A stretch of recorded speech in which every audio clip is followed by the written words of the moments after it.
G'day comrades. I just want to talk about some things for race day now. So I hope everyone's aware that the cut-offs have changed for this year's down run, 2025. So previously, on-course cut-offs were reasonably tight. That is, runners would be stopped to get through, but they wouldn't be that far behind the schedule to finish the race. Now, what's happened this year is they've allowed a lot more leeway at these cut-offs. They've also got rid of the first one at 17K. Sometimes it had been there in the past, sometimes it hadn't. It's gone now.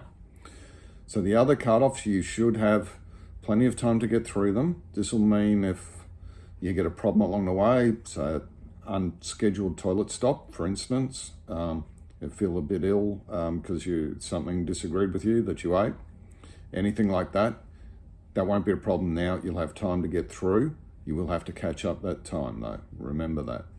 Now, based on that, as long as something doesn't go seriously wrong, I think everyone who's entered Comrades and isn't injured should be able to make it to the stadium and finish for them, but not get. That doesn't mean they'll have an official finish though. Obviously you still need to finish under 12 hours to get a medal and a finisher's time. So what has happened with the cut-off changes is that now you can no longer use the cut-offs as a pacing race strategy. If you do that, because the way the cut-offs are scheduled, by the time you get to the second last one, you'll have to run quite fast to get through the next one. And if you get to the last one, you'll have to run at race winner pace probably to make it to the finishing time. That's obviously not possible, so you won't be able to make it from there. Now that shouldn't be a problem because because you should plan your race out for the full 90 kilometers that is the race this year. And it's important that you do that because if you use the cut-off times as when you need to be at a certain point, you will come unstuck. So please don't do that. Plan your own race.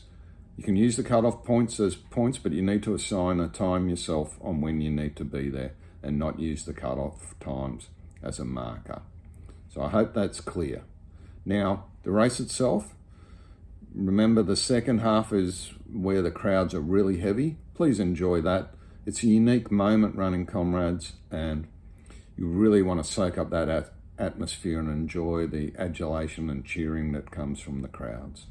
And focus on being positive, of course, because the race does get harder then, so think positively, enjoy the crowds, and it'll be a lot easier for you and you'll go better.